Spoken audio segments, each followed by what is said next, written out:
नमस्कार साथियों। ना रुकना है ना थकना है, बस मेहनत करके लक्ष्य को पाना है। इसी उद्देश्य और मोटिवेशन के साथ हम लोग बात कर रहे हैं राजस्थान के भूगोल की। और राजस्थान के भूगोल में हम अध्ययन कर रहे हैं राजस्थान की प्रमुख जनजातियां। और राजस्थान की प्रमुख जनजातियों में आज हम बात करने वाले हैं राजस्थान की सबसे प्राचीन और जनजातीय जनसंख्या की दृष्टि से दूसरी सबसे बड़ी जनजाति भील जनजाति। और राजस्थान के एग्जाम्स में जनजातियों को लेके जो प्रश्न पूछे जाते हैं वह सबसे ज्यादा भील जनजाति से आते हैं। साथ ही भील जनजाति की सबसे ज्यादा धार्मिक, सामाजिक, सांस्कृतिक और राजनीतिक विशेषताएं हैं। और उससे भी ज्यादा जो प्रश्न वर्तमान में पूछे जा रहे हैं वह भील जनजाति की उत्पत्ति या उसका संबंध किससे है, इसको लेके पूछे जा रहे हैं। तो हम एक एक को लेके विस्तार से अध्ययन करने वाले हैं। तो सबसे पहले हम बात करते हैं भील जनजाति और उसकी उत्पत्ति को लेके क्या प्रश्न हमसे पूछे जाने की संभावना है। तो देखिए,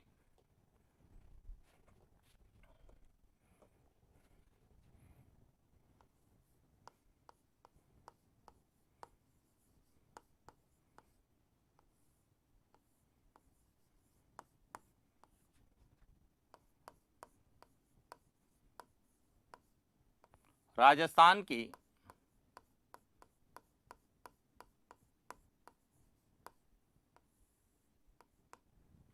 प्रमुख जनजातियां।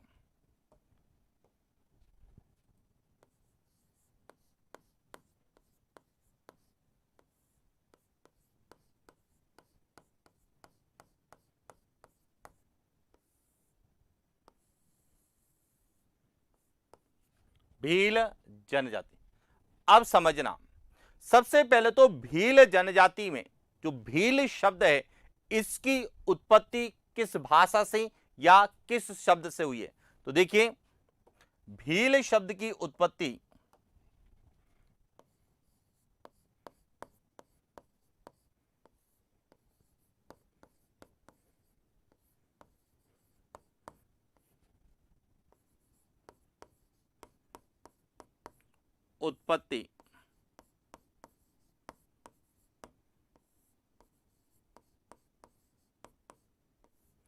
द्रविड़ भाषा के भील शब्द से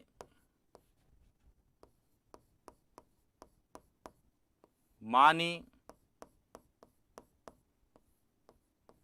जाती है।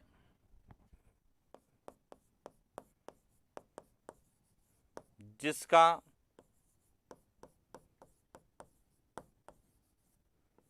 शाब्दिक अर्थ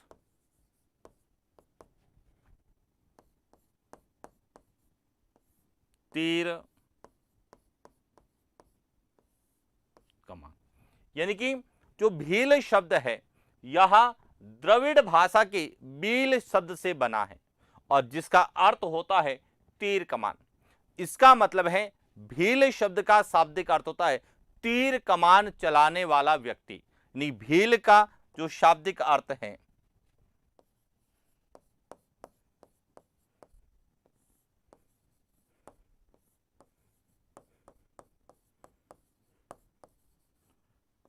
शाब्दिक अर्थ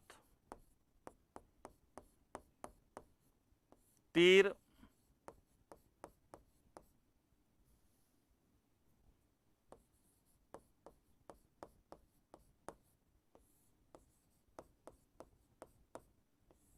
चलाने वाला, जो तीर चलाने वाला जो व्यक्ति होगा वह क्या कहलाएगा, भील कहलाएगा। और यह किससे पता चलता है, यह पता चलता है भील शब्द की उत्पत्ति जो कि द्रविड़ भाषा के भील शब्द से होती है और भील शब्द का अर्थ होता है तीर कमान।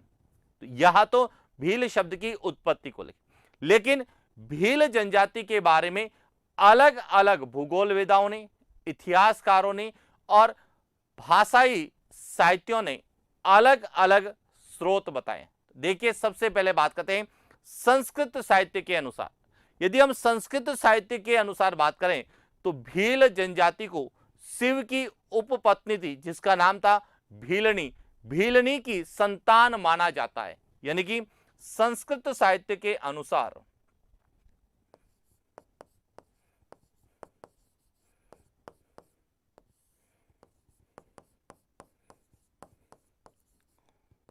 साहित्य के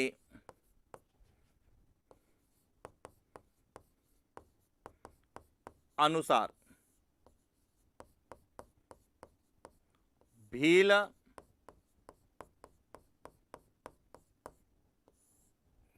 जनजाति को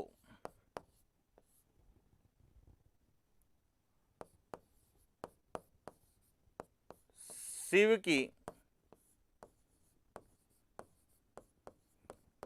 उपपत्नी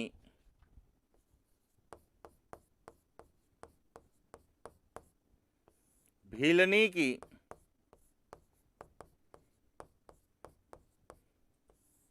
संतान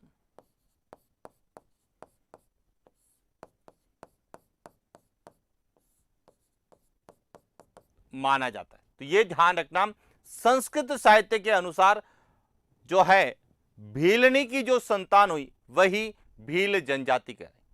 इसी प्रकार जो मानव शास्त्री है उनके अनुसार भील जनजाति को मुंडा प्रजाति का वंशज माना जाता है।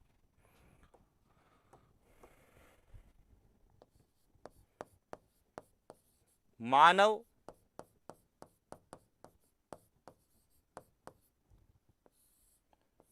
शास्त्रियों के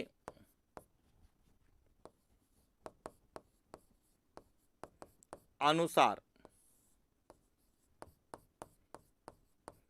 भील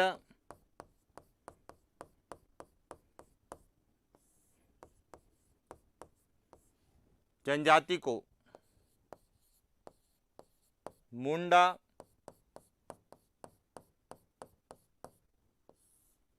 प्रजाति का वंशज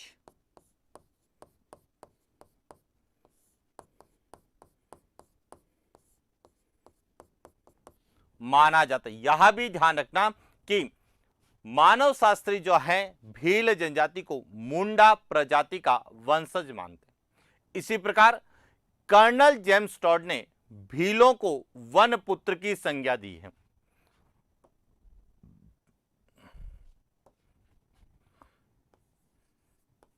कर्नल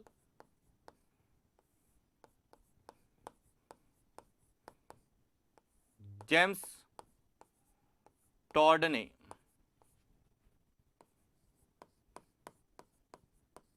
भील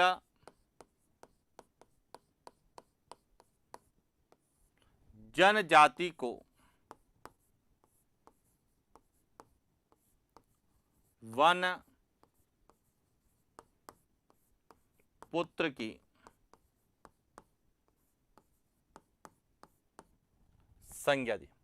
इसी प्रकार रिजले और कुक ने भील जनजाति को द्रविड़ जनजाति का माना है। रिजले तथा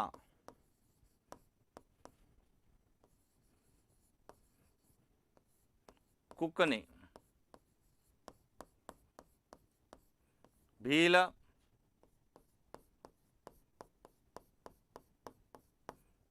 जनजाति को द्रविड़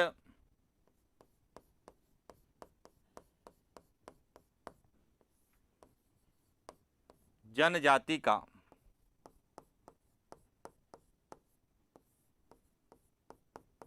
मानते हैं। क्लियर? इसी प्रकार प्रोफेसर गुहा भील जनजाति को प्रोटो ऑस्ट्रेलाइड जाति का मानते हैं। प्रोफेसर गुहा भील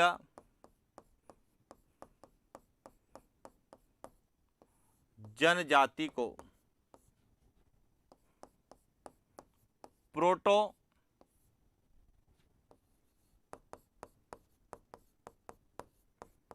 ऑस्ट्रेलाइड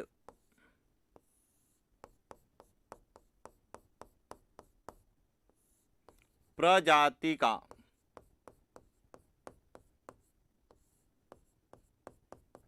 इसी प्रकार वेंकटेश्वर जो है वे भील जनजाति को प्रोटो मेडिटेरियन प्रजाति का मानते हैं।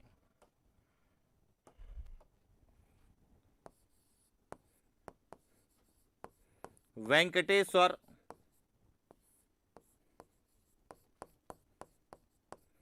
भील जनजाति को प्रोटो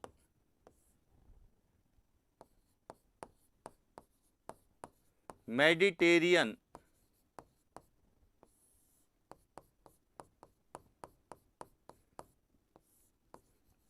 प्रजाति का मानते हैं। और इसी प्रकार एक और इतिहासकार हुए मजूमदार।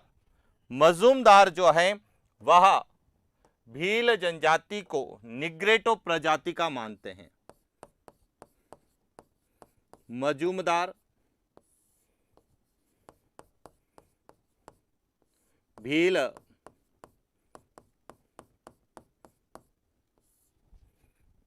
जनजाति को निग्रेटो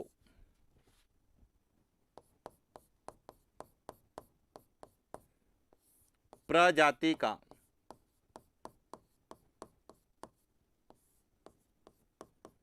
मानते हैं। तो अब आपको एकदम क्लियर हो गया होगा कि राजस्थान में जो भील जनजाति, जो राजस्थान की सबसे प्राचीन जनजाति मानी जाती है, उसके संबंध में उनकी उत्पत्ति को लेके या उनका संबंध अलग अलग प्रजातियों से माना है। और इसीलिए यहां से जब प्रश्न आता है तो सदैव पूछा जाता है कि किसके अनुसार भील जनजाति निग्रेटो प्रजाति से संबंधित है। किसने कहा कि भील जनजाति प्रोटो मेडिटेरियन जनजाति से संबंधित है। किसने कहा कि भील जनजाति प्रोटो ऑस्ट्रेलाइड प्रजाति से संबंधित है।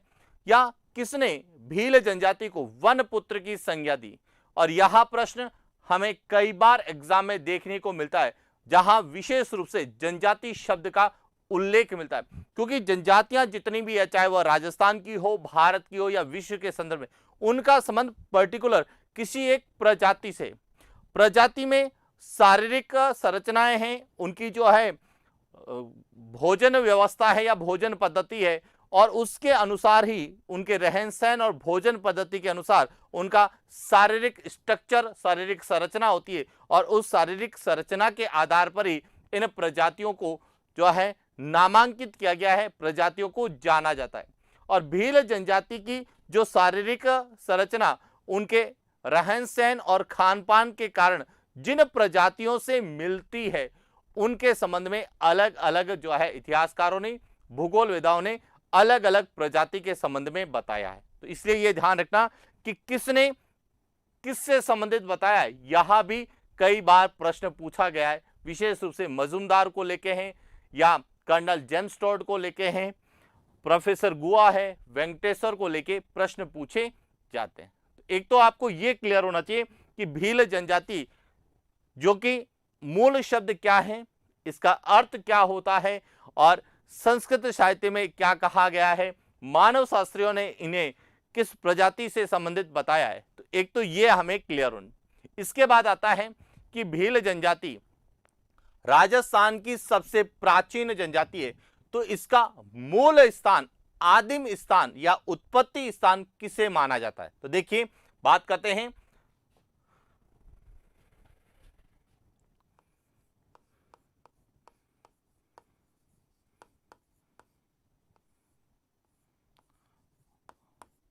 राजस्थान की प्रमुख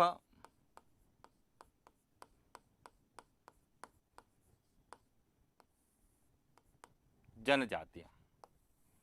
सबसे पहले भील जनजाति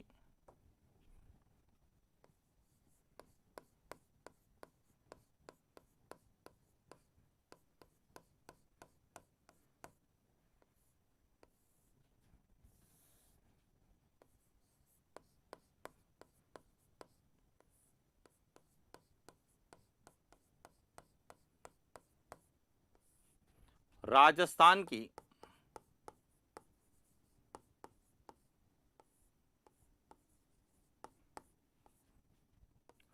सबसे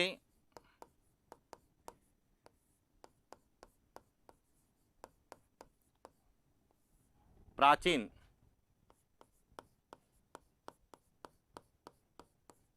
जनजाति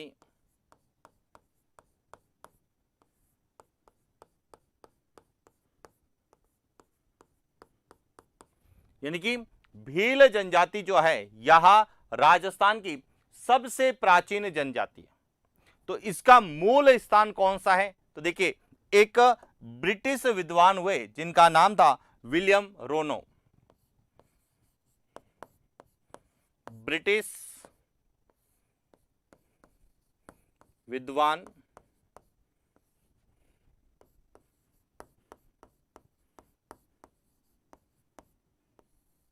विलियम रोनो, कई जगह लिखा हुआ होगा विलियम रोने,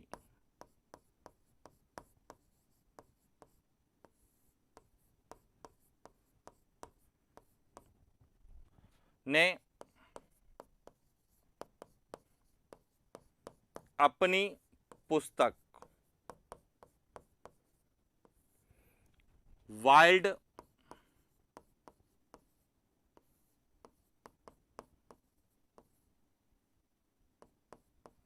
ट्राइबल्स ऑफ इंडिया,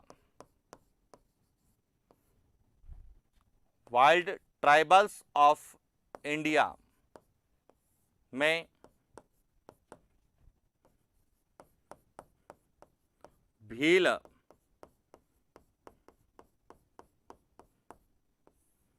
जनजाति का आदिम स्थान या उत्पत्ति स्थान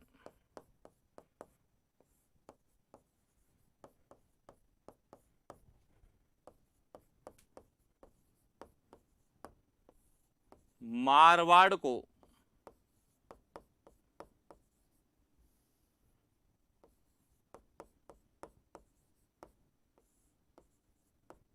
बताए। यानी कि जो ब्रिटिश विद्वान हुए विलियम रोने या विलियम रोनो, उन्होंने एक रचना पुस्तक लिखी जिसका नाम था वाइल्ड ट्राइबल्स ऑफ इंडिया, और उन्होंने कहा कि भील जनजाति का आदिम स्थान या उत्पत्ति स्थान जो है वह कौन सा है? मारवाड़ है। और इसीलिए हम कहते हैं कि भील जनजाति राजस्थान की सबसे प्राचीन जनजाति। वास्तव में देखा जाए तो राजस्थान में भील जनजाति सबसे ज्यादा उदयपुर के आसपास निवास करती है। क्यों करती है? क्योंकि भील जनजाति मुख्य रूप से वनों पर आश्रित है, और राजस्थान में सबसे ज्यादा वन संपदा देखी जाए तो अरावली पर्वतीय प्रदेश उदयपुर के आसपास है। और यही कारण है कि राजस्थान में भील जनजाति सबसे ज्यादा उदयपुर के आसपास या सीमावर्ती जिलों में निवास करती है। मारवाड़ में या पश्चिमी राजस्थान में इसका निवास क्षेत्र नहीं है। लेकिन विलियम रोनो के अनुसार मूल स्थान इसका किसको माना गया है? मारवाड़ को माना गया। क्लियर हो गया?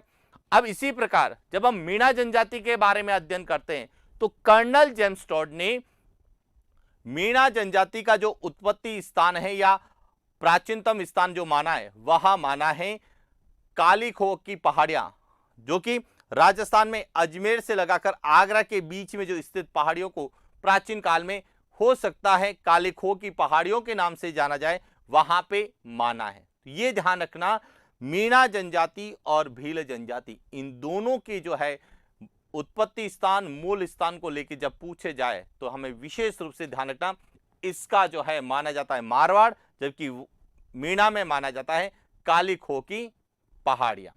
किसके अनुसार? यह विलियम रोनो के अनुसार है, जबकि मीणा जनजाति में कर्नल जेम्स टॉड के अनुसार है। क्लियर। अब बात करते हैं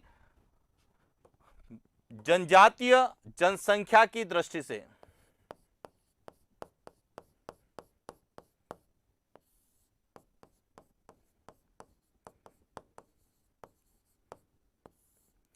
जनसंख्या की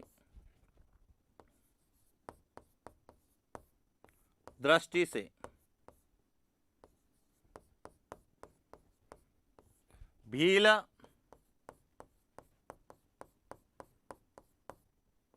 जनजाति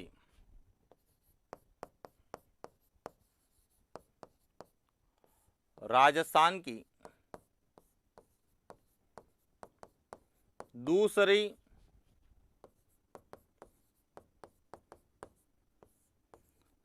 सबसे बड़ी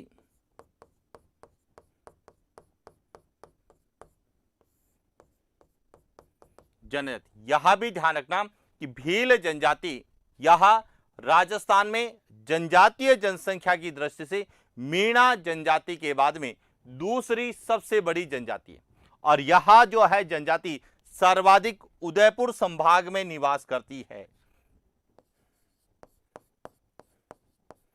भील जनजाति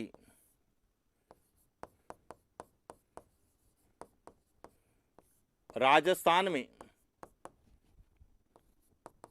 सर्वाधिक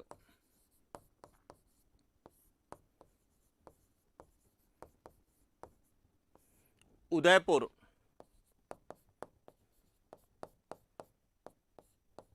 संभाग में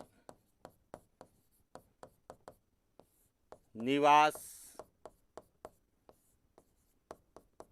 करती है। और यदि भौतिक प्रदेश पूछा जाता है तो अरावली पर्वतीय प्रदेश में निवास करती है। और जो है भील जनजाति के निवास वाले प्रमुख जिले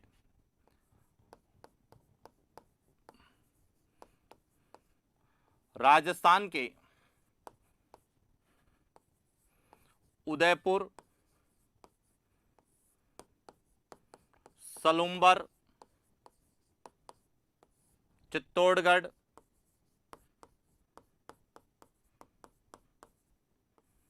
राजसमंद, डूंगरपुर, बांसवाड़ा,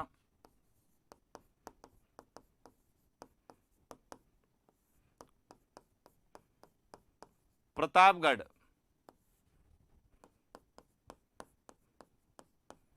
जिलों में भील जनजाति सर्वाधिक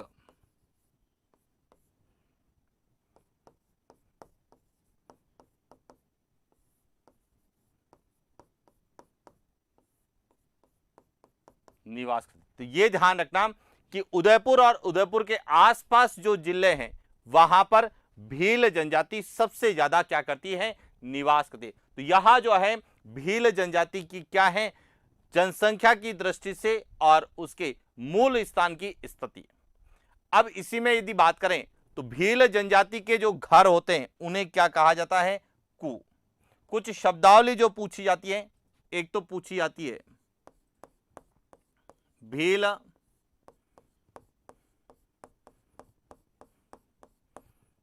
जनजाति के घर को कु या टापरा कहा जाता है। जो भील जनजाति वनों में रहने के लिए अपने घर बनाती है उन्हें कु या टापरा कहा जाता है। और भील जनजाति के जो छोटे गांव होते हैं, भील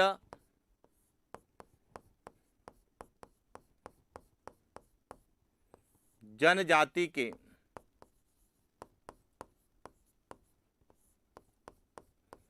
छोटे गांव होते हैं उन्हें फला कहा जाता है। क्या कहा जाता है, फला। और फला का जो मुखिया होता है, छोटे गांव या फला का मुखिया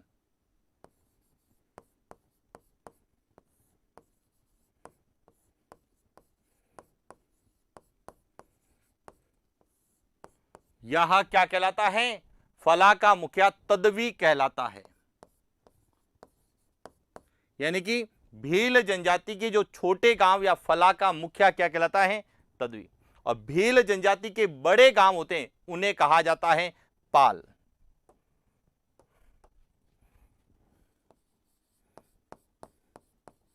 भील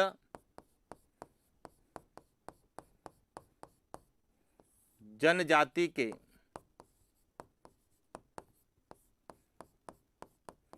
बड़े गांव होते हैं वह क्या कहलाते हैं? पाल। जैसे आपने सुना होगा नाथरा की पाल है, मांडों की पाल है। तो ये जो पाल शब्द है यह भील जनजाति के गांवों से लिया गया है कि भील जनजाति के जो बड़े गांव होते हैं उसे क्या कहते हैं? पाल। और पाल का जो मुखिया होता है वह होता है पालवी।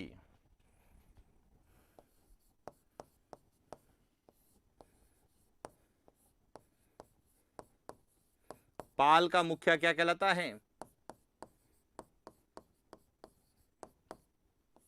पालवी कहलाता है। तो यह ध्यान रखना, भील जनजाति में सबसे ज्यादा शब्दावली पूछी जाती है कि घर को क्या कहते हैं, छोटे गांव को क्या कहते हैं, बड़े गांव को क्या कहते हैं, छोटे गांव के मुखिया क्या कहलाता है, बड़े गांव का मुखिया क्या कहलाता है। और भील जनजाति का जो मुखिया होता है वह कहलाता है गमेती।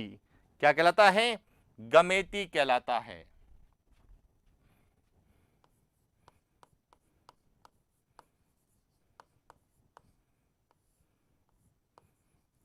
राजस्थान की प्रमुख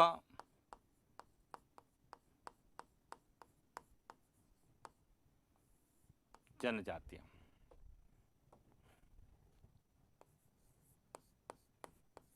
भील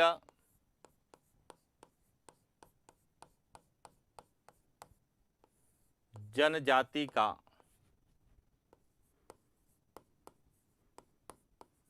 मुखिया यह क्या कहलाता है? गमेती। तो ये ध्यान रखना, भील जनजाति का मुखिया गमेती कहलाता है, मीणा जनजाति का मुखिया पटेल कहलाता है, सहरिया जनजाति का मुखिया कोतवाल कहलाता है, गरासिया जनजाति का मुखिया सहलोत कहलाता है, डामोर जनजाति का मुखिया मुखी कहलाता है, और कंजर जनजाति का मुखिया पटेल कहलाता है, कथोड़ी जनजाति का मुखिया नायक कहलाता है। तो किस जनजाति का मुखिया क्या कहलाता है यह हमें क्लियर होना चाहिए। अब इसके बाद जो है भील जनजाति मुख्य रूप से क्या कार्य करती है, तो देखिए भील जनजाति के जो लोग हैं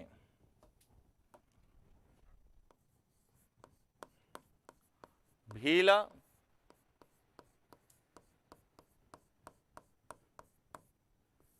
जनजाति के लोग मुख्यतः कृषि,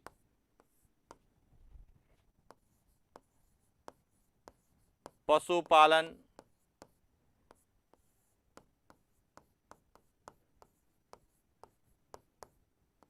मजदूरी,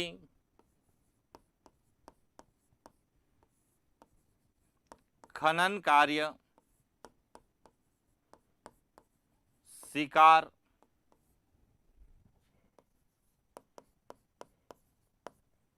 आदि का कार्य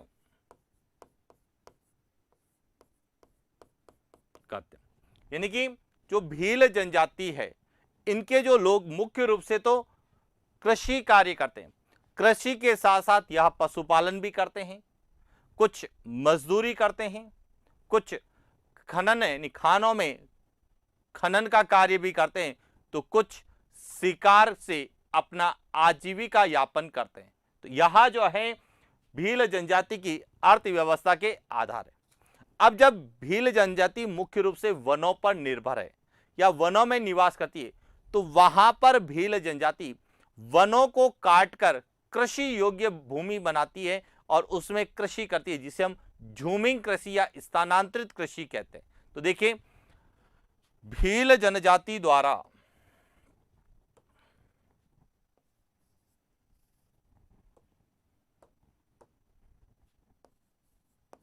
भील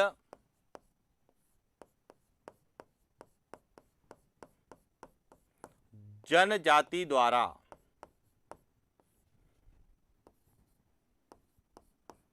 वनों को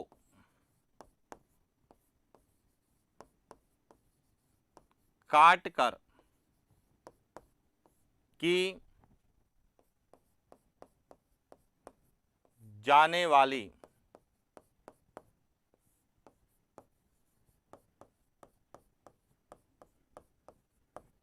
स्थानांतरित या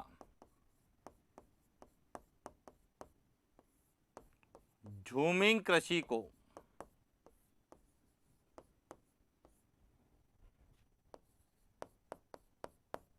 दजिया स्लैश कहा,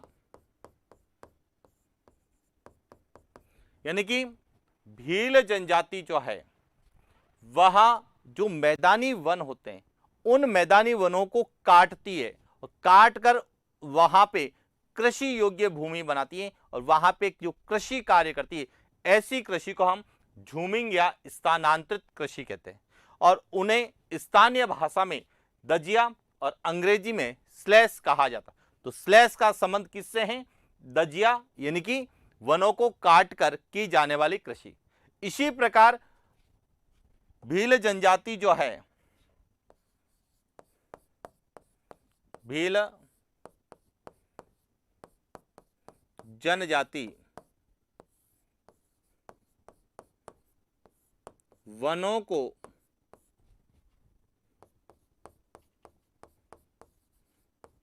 जलाकर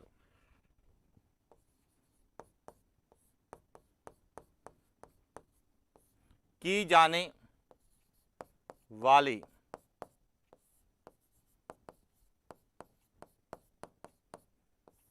झूमिंग कृषि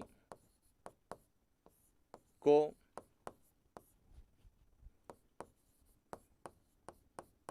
ची माता वर्ण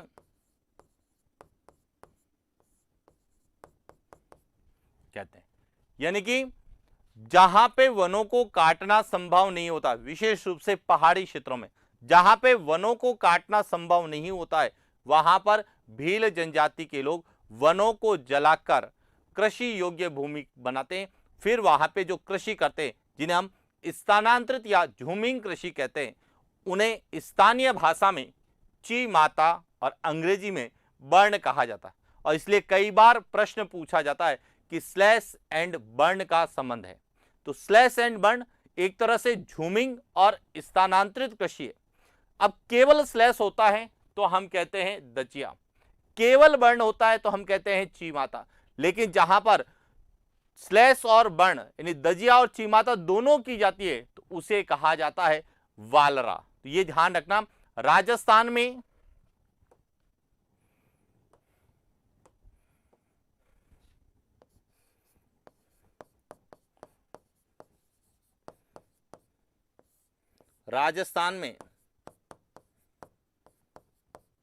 स्लैश एंड बर्न हिंदी में कहा जाता है कर्तन एवं दहन।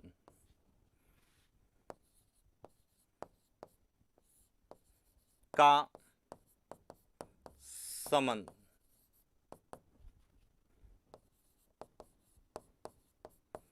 झूमिंग कृषि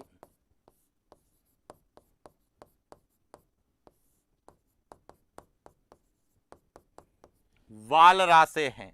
अब यहां भी ध्यान रखना कि केवल स्लैश पूछा जाएगा तो दजिया, केवल बर्न पूछा जाएगा तो चिमाता, और स्लैश एंड बर्न दोनों आता है तो उसे हम क्या कहते हैं? वालरा, जो कि मुख्य रूप से गरासिया जनजाति के द्वारा की जाती है। पॉइंट क्लियर हो गया? इसी प्रकार भील जनजाति के द्वारा सामूहिक सहकारिता पर आधारित, सहयोग पर आधारित कृषि की जाती है जिसे हेमलो कहा जाता है।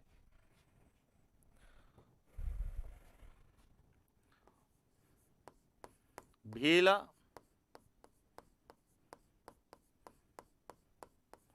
जनजाति द्वारा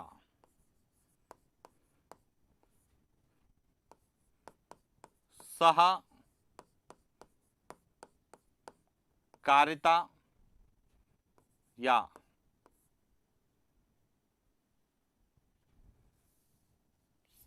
द्वारा की जाने वाली सहकारिता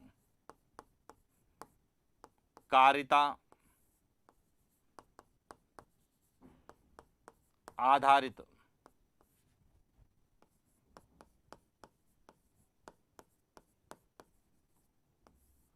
सामूहिक कृषि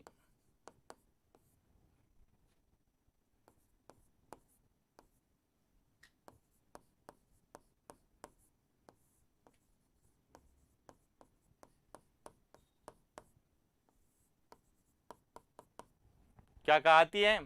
हेलमोक कहलाती है। अब देखिए, गरासिया जनजाति में जो सामूहिक कृषि की जाती है उसे हावी भावरी कहते हैं। उसी प्रकार भील जनजाति में जो सामूहिक कृषि की जाती है उसे हेमलो कहा जाता है। Point clear? इसके बाद आता है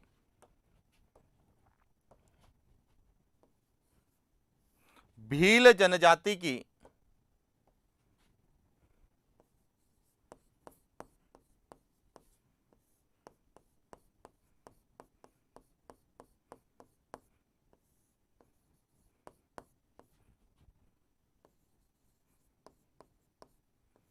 कुल देवी राई बुढ़िया। भील जनजाति की जो कुल देवी है वह कौन सी है? राई बुढ़िया, जिसे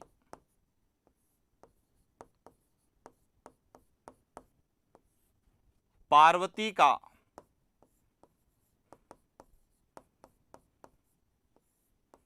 अवतार माना जाता है। किसका अवतार माना जाता है? पार्वती का। और राई बुढ़िया या पार्वती की आराधना में किया जाने वाला नृत्य कौन सा है? गवरी है।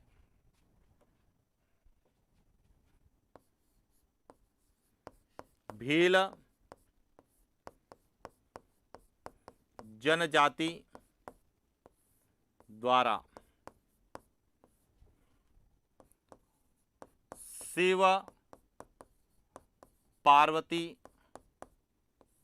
ऑब्लिक राई बुढ़िया की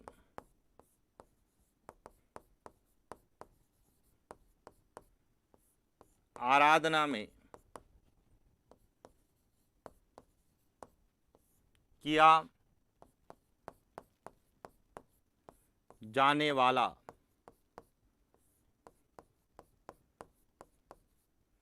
लोक नृत्य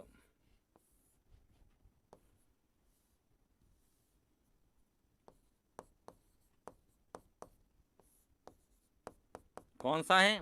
गवरी। और गवरी राजस्थान का एकमात्र लोक नृत्य जो लोक नाट्य भी है। तो इसलिए यह ध्यान रखना कि भील जनजाति की जो कुल देवी है वह राई बुढ़िया है, जिसे पार्वती का अवतार या पार्वती मानकर पूजा की जाती है। और इनके जो आराध्य देव हैं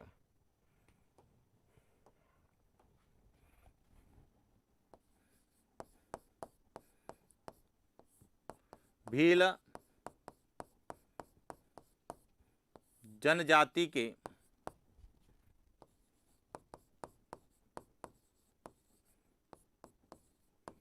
आराध्य देव वह हैं कालाजी,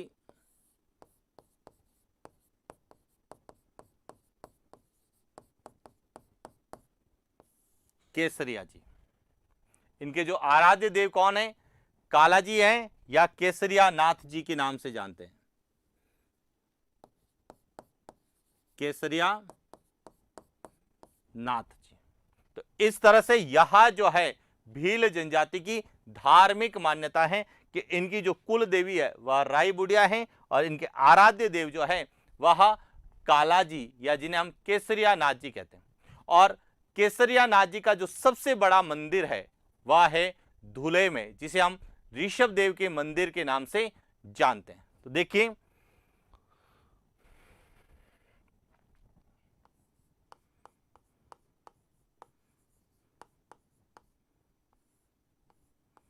राजस्थान की प्रमुख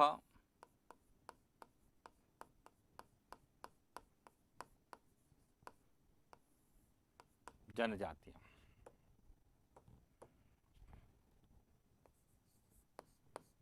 भील,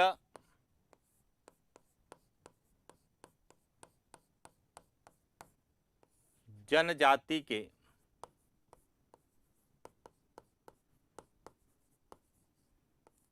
आराध्य देव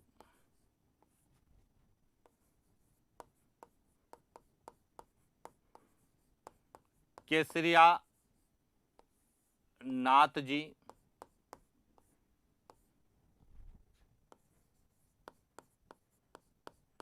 कालाजी,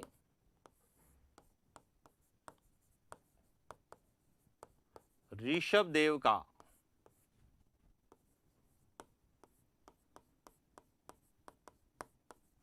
प्रसिद्ध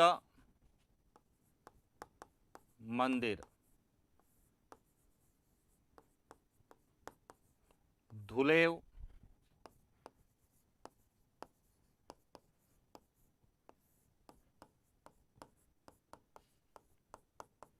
उदयपुर में। तो यह विशेष रूप से ध्यान रखना कि भील जनजाति के जो आराध्य देव है जिन्हें हम केसरिया नाथ जी या कालाजी के नाम से जानते हैं, वैसे यह जैन धर्म से भी संबंधित है क्योंकि ऋषभ देव का मंदिर यह जैन धर्म से भी संबंधित है। और भील जनजाति या हिंदू लोग जो है उसे विष्णु के रूप में मानते हैं और उसमें जो मूर्ति स्थापित की गई उस मूर्ति का रंग काला होने के कारण यह कालाजी के नाम से जानते हैं। और इस मंदिर में जो है भील जनजाति के लोग केसर का भोग लगाते हैं, इसीलिए इन्हें हम केसरिया नाथ जी के नाम से भी जानते हैं। तो ये ध्यान रखना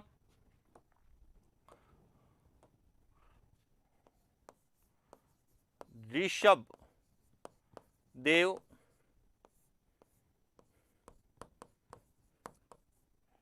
मंदिर में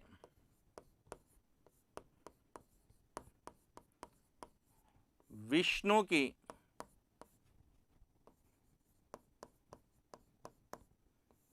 काली मूर्ति के कारण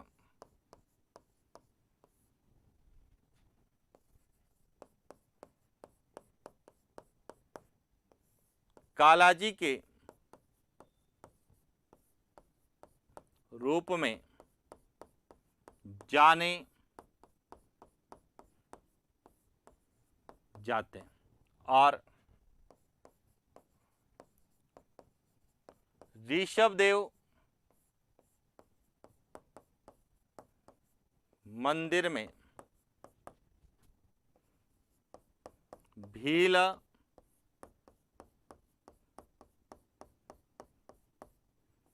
जनजाति के लोग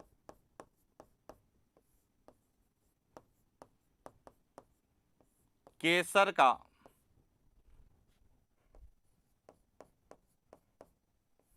भोग लगाते हैं। इस कारण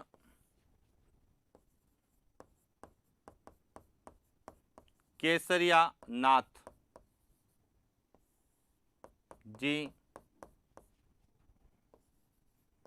कहा जाता है। तो हमें क्लियर होना चाहिए ऋषभ देव का सीधा संबंध है जैन धर्म से।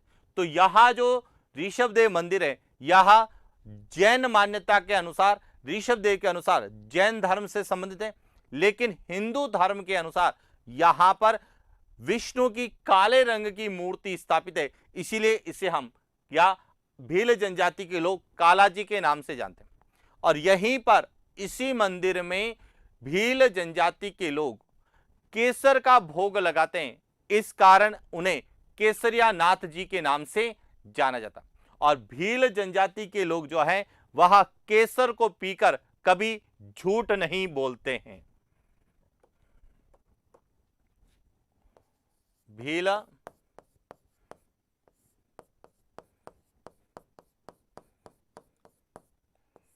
जनजाति के लोग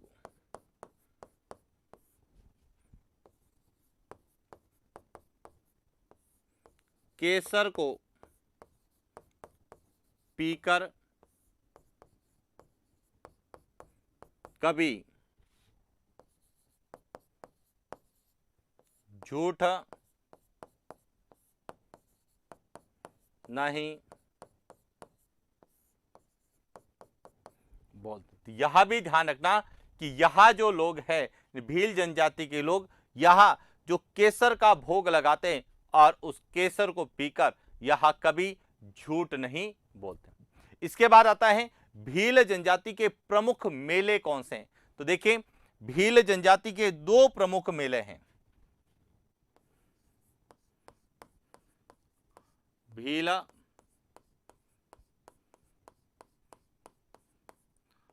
जनजाति के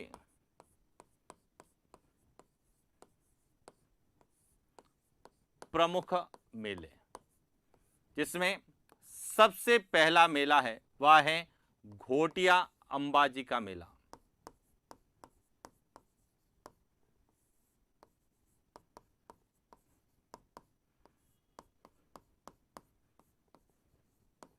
घोटिया अंबाजी का मेला यह कहां लगता है? यह घोटिया अंबाजी बांसवाड़ा में भरता है।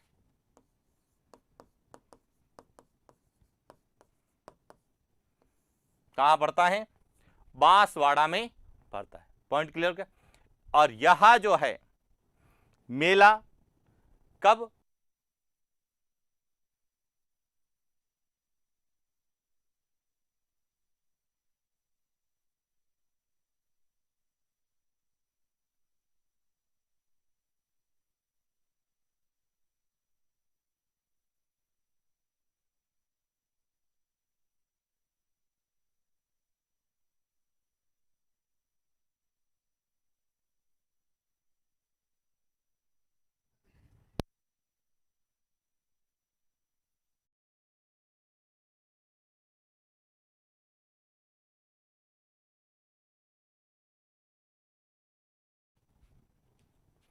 चैत्र अमावस्या से चैत्र शुक्ला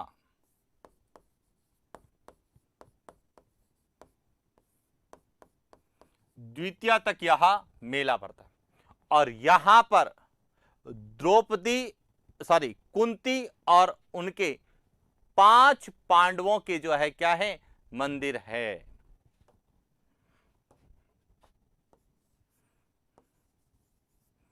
कुंती तथा 5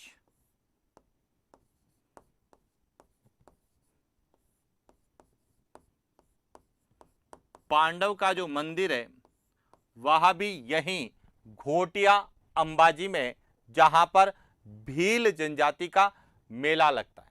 इसके बाद दूसरा और सबसे प्रमुख मेला है जिसे कहा जाता है बेणेश्वर मेला।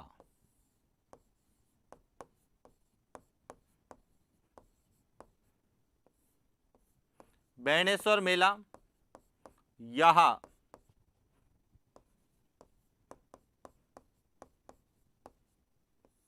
डूंगरपुर में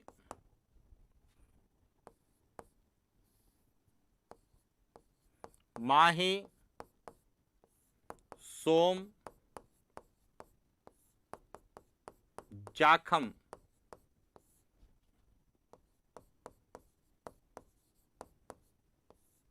नदियों के संगम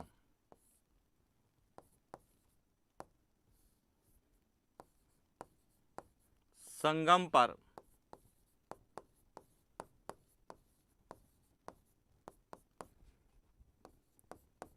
माघ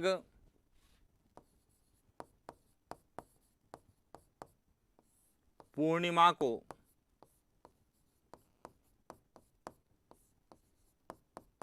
भरता है, जिसे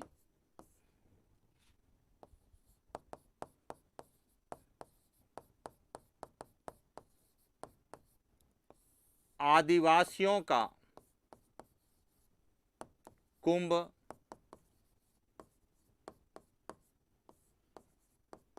कहते हैं। तो ये ध्यान रखना, आदिवासियों का कुंभ किसे कहा जाता है? तो बेणेश्वर मेले को कहा जाता है, जो माघ पूर्णिमा को सोम, माही और जाखम नदियों के संगम पर बेणेश्वर डूंगरपुर में भरता है। क्लियर होगा? तो इस तरह से भील जनजाति के दो प्रमुख क्या है? मेले। इसके बाद बात करते हैं, भील जनजाति विशेष रूप से जादू टोनों में विश्वास रखती है। भील जनजाति जो है यह जादू टोनों में विशेष विश्वास रखती है और इसे कहा जाता है टोटम प्रथा। इसीलिए भील जनजाति के कुल देवता जो है उन्हें भी क्या कहा जाता है? टोटम कहा जाता है।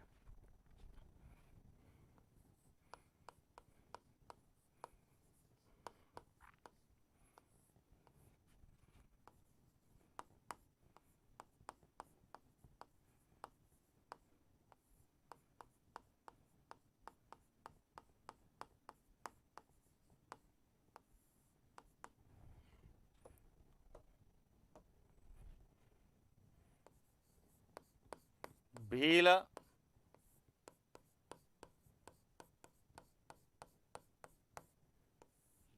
जनजाति के लोग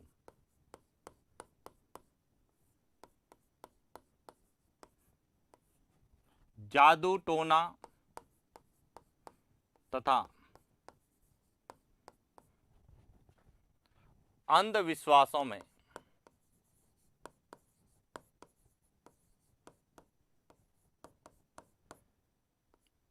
पर अधिक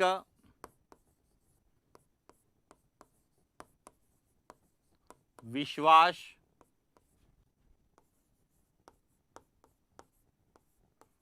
करते हैं, जिसे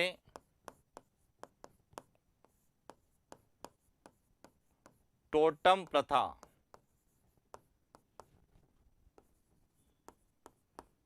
कहा। इसीलिए भील जनजाति के कुल देवता को भी क्या कहा जाता है? टोटम कहा जाता है। भील जनजाति के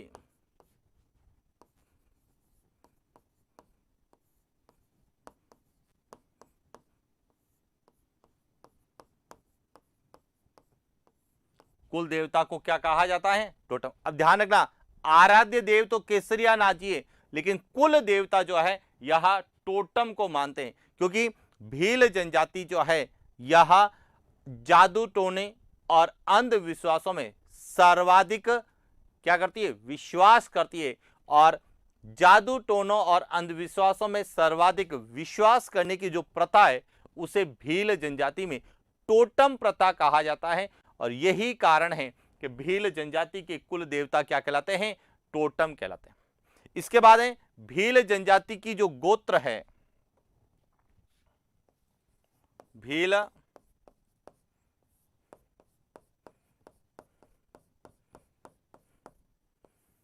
जनजाति की गोत्र, भील जनजाति की गोत्र को क्या कहा जाता है? अटक कहा जाता है। और भील जनजाति का रणघोष क्या है? फायरे फायरे। भील जनजाति का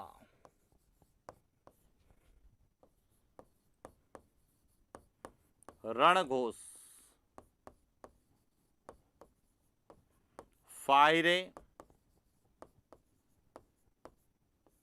फायर है। इसी प्रकार भील जनजाति का कोई व्यक्ति यदि किसी सैनिक के घोड़े को मार गिराता है तो उसे क्या कहा जाता है? पाखरिया कहा जाता है।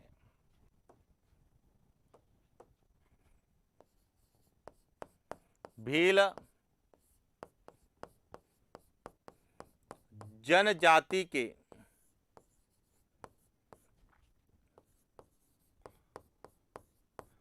व्यक्ति द्वारा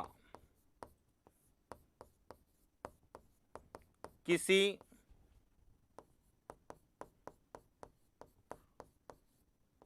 सैनिक के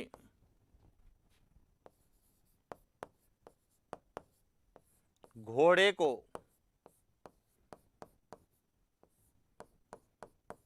मार गिराता है उसे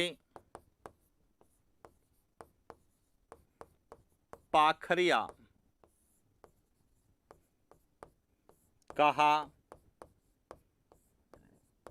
जाता है। यानी कि ऐसा कोई भी व्यक्ति जो अपनी बहादुरी से किसी भी सैनिक के घोड़े को मार गिराता है तो उसे क्या कहते हैं? पाखरिया कहते हैं। और भील जनजाति मुख्य रूप से अस्त्र या शस्त्र के रूप में तीर कमान का प्रयोग करती है जिसे हरिया कामटी कहा जाता है।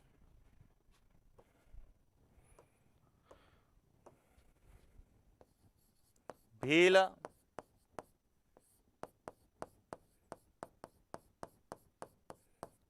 जनजाति के लोग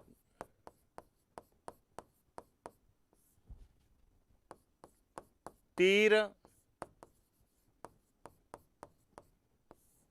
कमान को हरिया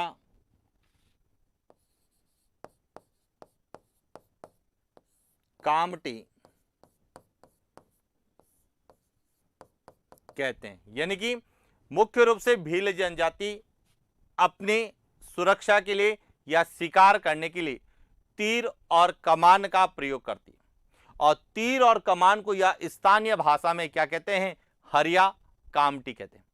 इसी प्रकार भील जनजाति के लोग अपने पूर्वजों की स्मृति में रीति रिवाजों के अनुसार स्मारक बनाते हैं। उन्हें चीरा बावसी या चीता चोकली कहा जाता है। यह ध्यान रखना सबसे इंपॉर्टेंट है। क्या है कि भील जनजाति द्वारा भील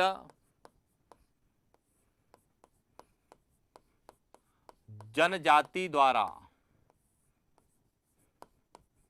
अपने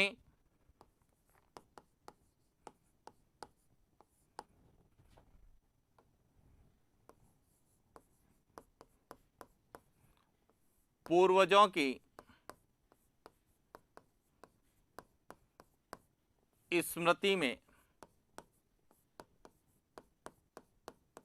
रीति रिवाज अनुसार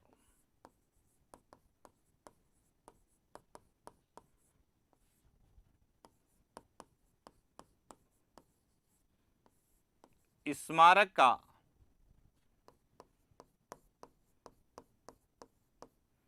निर्माण करती है उसे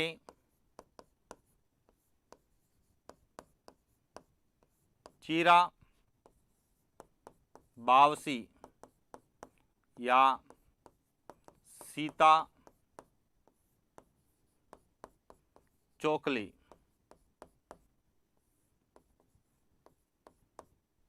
कहा जाता। तो यह भी ध्यान रखना, चीरा बावसी या चीता चोकली का संबंध किससे है? भील जनजाति से। पॉइंट क्लियर हो गया। इसके अलावा भील जनजाति का एक प्रसिद्ध त्योहार होता है जिसे कहते हैं भंगेरिया। और भंगेरिया त्योहार जो है, त्योहार के समय भील युवक युवती अपना जीवन साथी चुनते हैं। तो देखिए, भील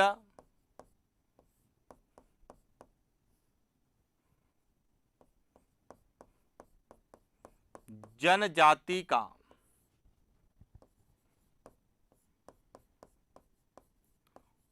प्रमुख त्योहार।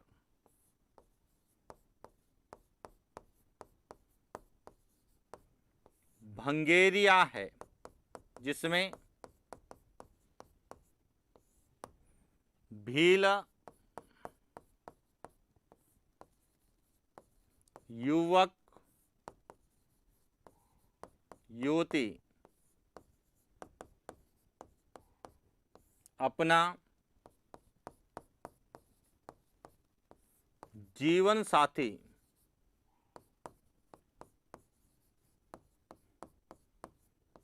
यह ध्यान रखना, भंगेरिया त्योहार का आयोजन भील युवक युवती के जीवन साथी चुनने के उपलक्ष्य में करवाया जाता है। तो इसीलिए प्रश्न आता है भंगेरिया का संबंध किससे है, या भंगेरिया त्योहार किस जनजाति में मनाया जाता है।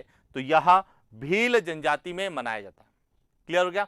और भील जनजाति में जो तलाक प्रथा होती है, विवाह विच्छेद की प्रथा होती है, उसे छेड़ा फाड़ना कहा जाता है। तो देखिए कुछ इंपॉर्टेंट विशेषताएं हैं।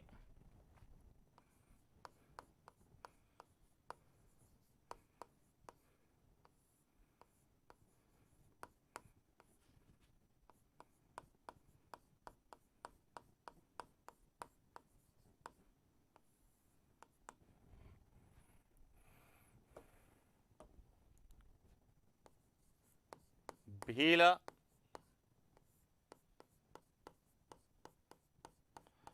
जनजाति में विवाह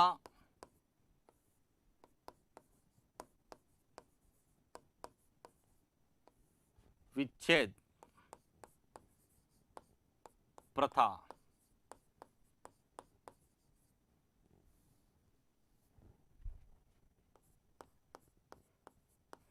तलाक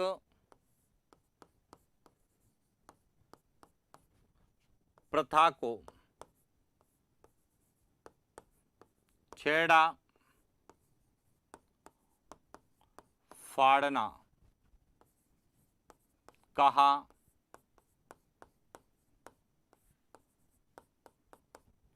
जाता है। तो ये छेड़ा फाड़ना एक तरह से विवाह विच्छेद प्रथा है जो भील जनजाति में प्रचलित है। Point clear. इसी प्रकार भील जनजाति में गोदना प्रथा का प्रचलन भी है और भील जनजाति में बाल विवाह का प्रचलन नहीं है। यह ध्यान रखना, भील जनजाति में भील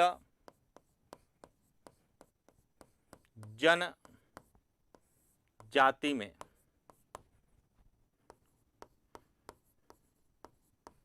गोदना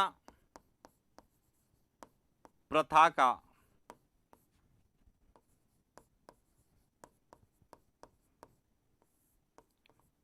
प्रचलन है, जबकि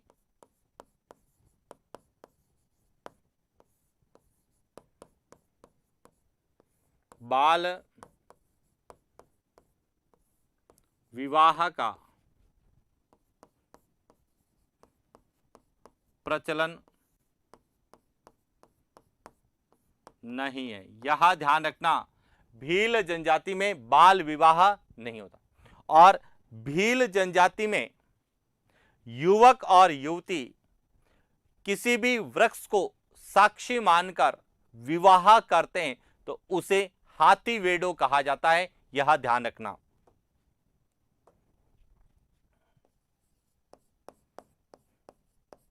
भील जनजाति में युवक युवती द्वारा किसी वृक्ष जैसे पीपल है, सागवान है, बरगद है, साल है, बांस है को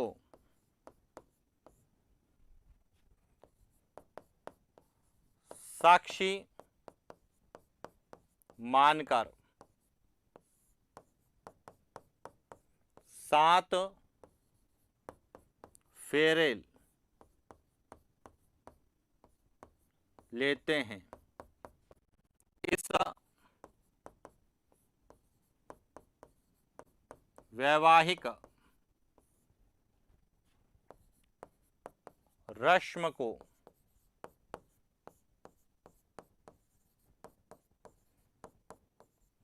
हाथीवेडो कहा जाता है।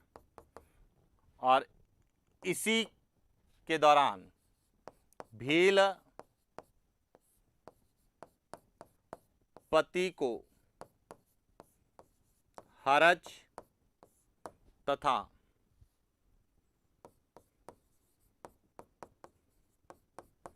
भील पत्नी को लाडी कहा। अब यहां समझना कि भील जनजाति में बाल विवाह का प्रचलन नहीं है। पॉइंट क्लियर हो गया।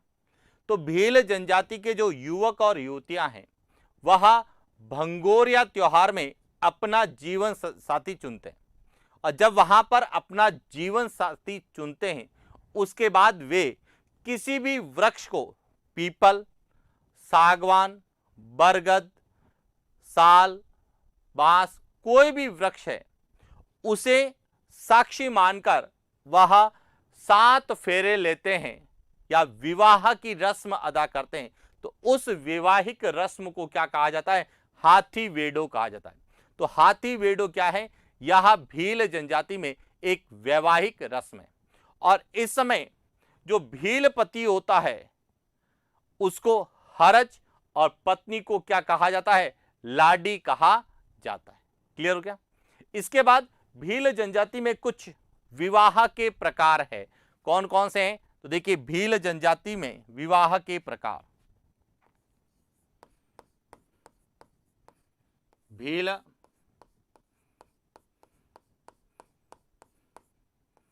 जनजाति के विवाह।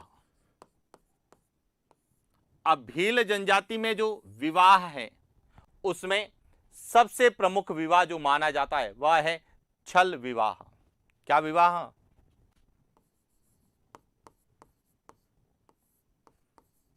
छल विवाह। इसी प्रकार एक और है हरण विवाह।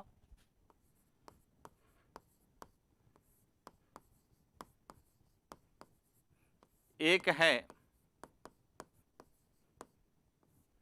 सेवा विवाह। एक है परिवीक्षा विवाह।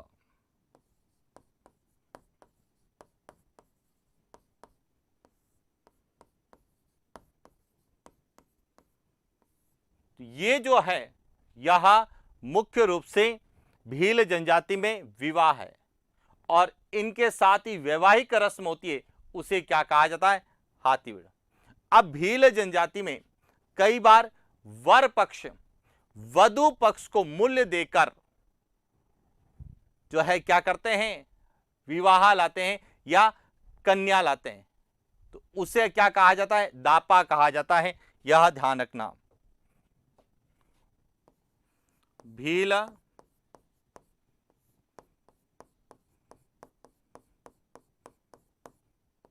जनजाति में वर पक्ष द्वारा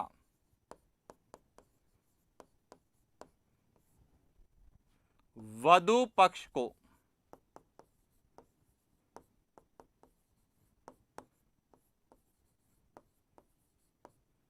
कन्या का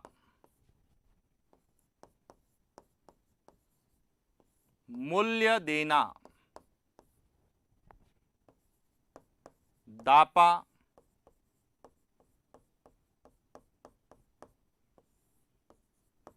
कहलाता है। यह भी पता होना चाहिए कि दापा क्या है? यह वधु मूल्य होता है जो वर पक्ष की ओर से वधु पक्ष को दिया जाता है और उसके बाद विवाह किया जाता है, जिसे हम क्या कहते हैं, दापा। भील जनजाति में दापा का प्रचलन ज्यादा है। इसके अलावा राजस्थान की अन्य जनजातियां, चाहे वह मीणा जनजाति हैं, चाहे वह गरासिया हैं, उनमें भी जो है दापा प्रथा का प्रचलन है। और इसके बाद आते हैं भील जनजाति के प्रमुख नृत्य।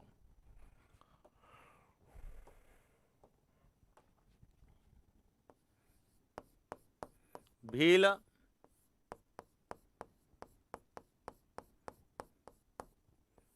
जनजाति के प्रमुख कि भील जनजाति के कुछ प्रमुख नृत्य हैं, जिसमें सबसे प्रमुख है गौरी नृत्य है, जो कि शिव और पार्वती की आराधना में किया जाने वाला नृत्य है। इसके अलावा दूसरा है गैर नृत्य, जो कि होली के अवसर पर पुरुषों के द्वारा किया जाता है। एक है नेजा नृत्य, जो कि होली के अवसर पर भील महिलाओं द्वारा किया जाता है। एक है द्विचक्री नृत्य,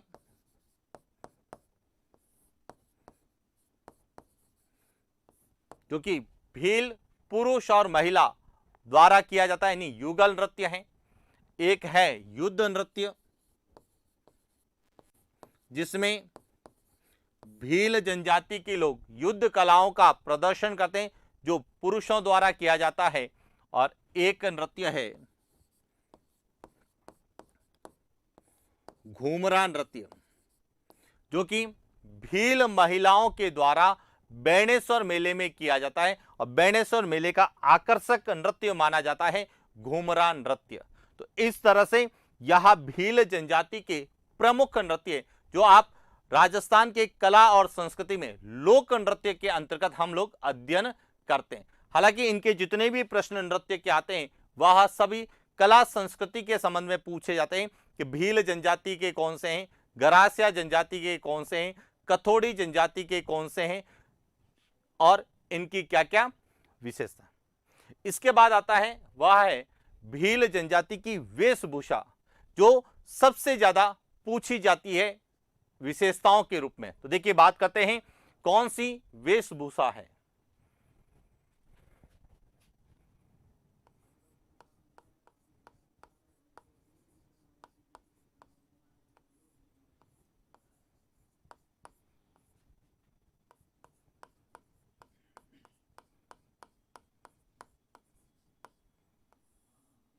अब भील जनजाति की वेशभूषाओं में बात करें तो सबसे पहले बात करते हैं कि भील पुरुषों के द्वारा घुटनों तक जो एक तंग धोती पहनी जाती है उसे क्या कहा जाता है, ढेपाड़ा।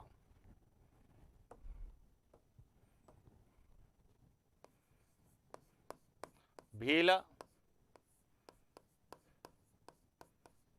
जनजाति की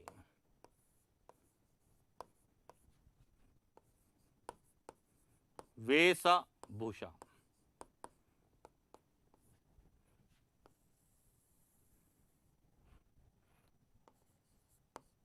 भील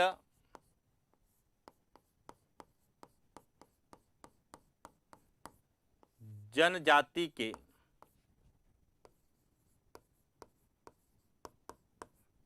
पुरुषों द्वारा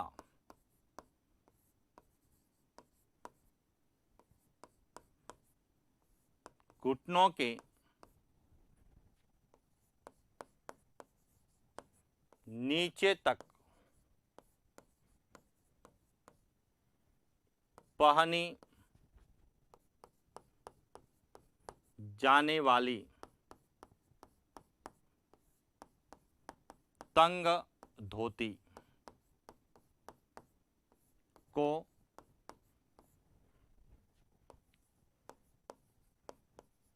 ढेपाड़ा कहा। तो एक तो भील जनजाति की जो पुरुष होते हैं वह घुटनों तक एक तंग धोती पहनते हैं, उसे ढेपाड़ा कहते हैं। इसी प्रकार भील पुरुषों द्वारा कमर पर पहनी जाने वाली जो लंगोटी होती है उसे खोयतू कहते हैं। भील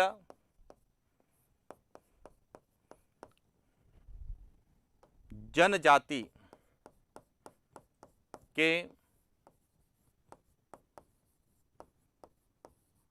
पुरुषों द्वारा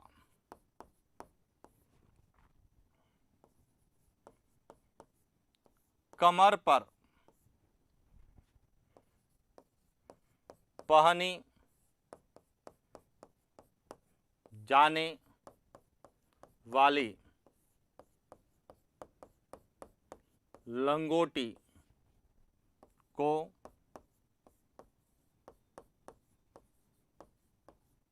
खोयतू कहा जाता है। और जो भील खोयतू पहनते हैं उन्हें लंगोटिया भील कहा जाता है। इसी प्रकार भील जनजाति के पुरुषों द्वारा भील जनजाति के पुरुषों द्वारा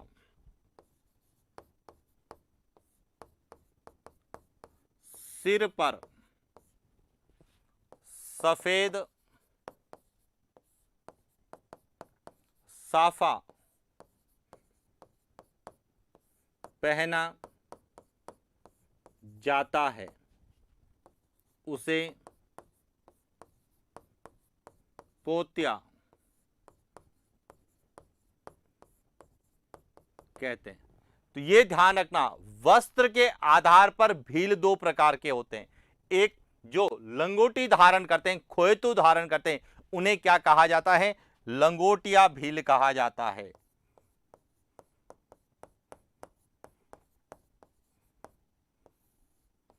लंगोटिया भील कहते हैं। और दूसरे वे भील पुरुष जो सिर पर सफेद साफा धारण करते हैं उन्हें पोत्या भील कहा जाता है।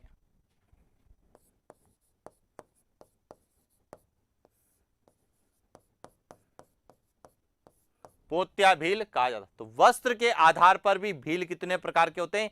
दो प्रकार के होते हैं। इसी प्रकार भील महिलाओं के द्वारा काले और लाल रंग का जो घाघरा पहना जाता है उसे क्या कहा जाता है? कच्छाबू।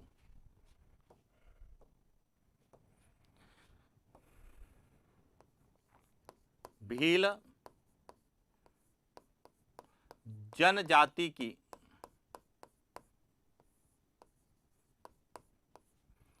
महिलाओं द्वारा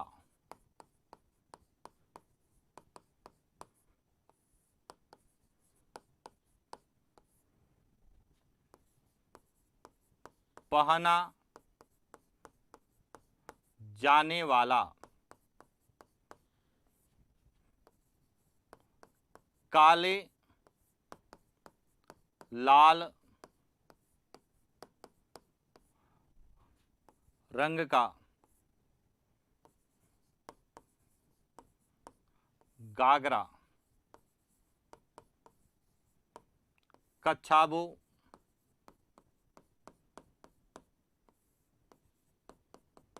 कहलाता है। इसी प्रकार भील दुल्हन जब पीले रंग की ओढ़नी ओढ़ती है तो उसे पीरिया कहा जाता है।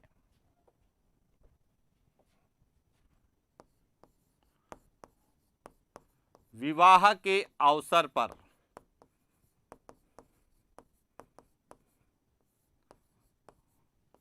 भील दुल्हन द्वारा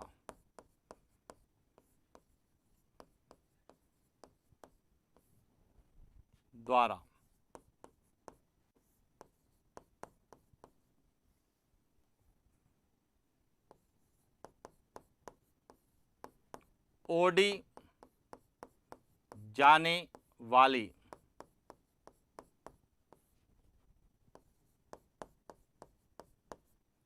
पीले रंग की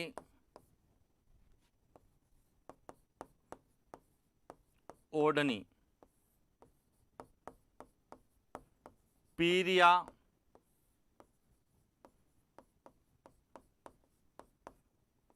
कहलाती है और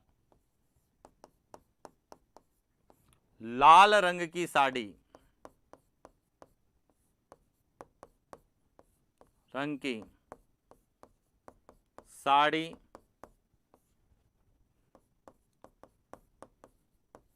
सिंदूरी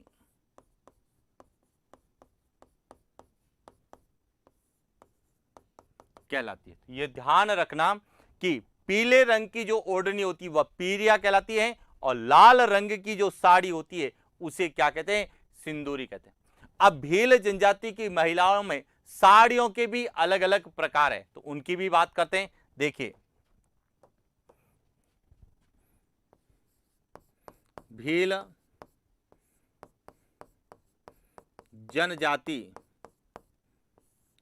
की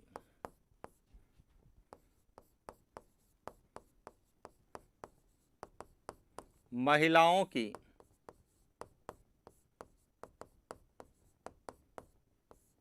साड़ी के प्रकार, कि भील जनजाति की महिलाएं अलग अलग प्रकार की साड़ियां पहनती हैं, जिसमें एक तो है गवन साड़ी। कौन सी है?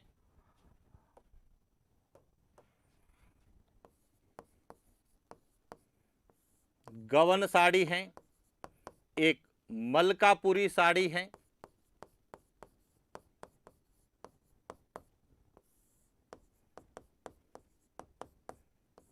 मलकापुरी साड़ी है।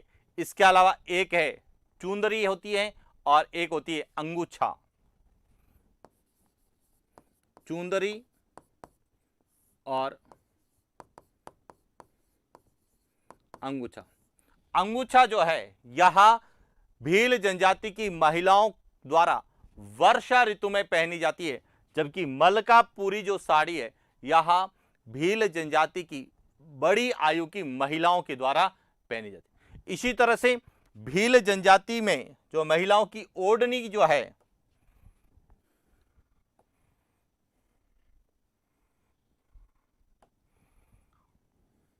एक तो है चवन्नी भात की ओढ़नी और दूसरी है चीरन भात की ओढ़नी। चवन्नी भात की ओढ़नी और चीरन भात की ओढ़नी। ये जो ओढ़नी है यह भील जनजाति की अविवाहित बालिकाओं के द्वारा, अविवाहित महिलाओं के द्वारा जो है ओढ़ी जाती है। यह दोनों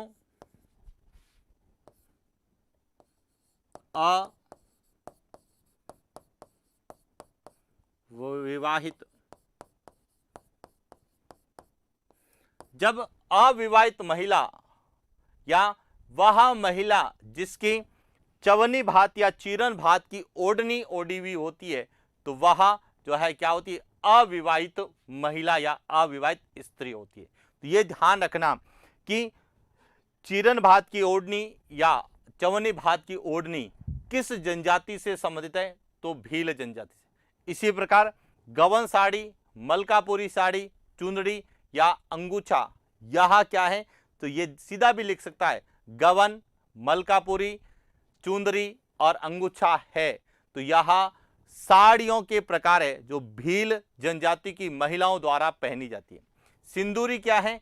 यह भी साड़ी है जो विवाह के अवसर पर भील दुल्हन के द्वारा लाल कलर की जो साड़ी पहनी जाती है उसे क्या कहते हैं, सिंदूरी कहते हैं। और पीले रंग की जो चुंदरी ओढ़ी जाती है उसे कहा जाता है पीरिया। क्लियर?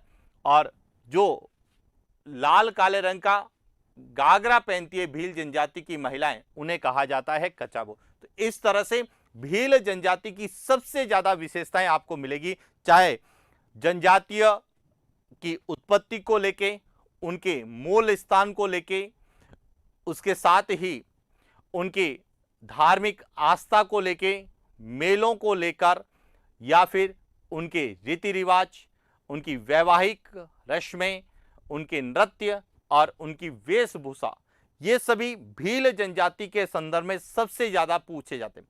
और इसीलिए राजस्थान की जनजातियों में कला और संस्कृति के अंतर्गत भी और ज्योग्राफी में भी सबसे ज्यादा जो प्रश्न पूछे जाते हैं वह भील जनजाति से ही पूछे जाते हैं। और हमने भील जनजाति के संबंध में हर एक उन पहलुओं का अध्ययन किया है जो हमें एग्जाम में पूछा जा सकता। और इसी के साथ राजस्थान की जनजातियों में भील जनजाति कंप्लीट होती है और साथ ही साथ राजस्थान की जो प्रमुख जनजातियां हैं वह भी टॉपिक हमारा पूरा होता है। तो आज के लिए इतना ही, मिलते हैं नेक्स्ट क्लास। Thank you.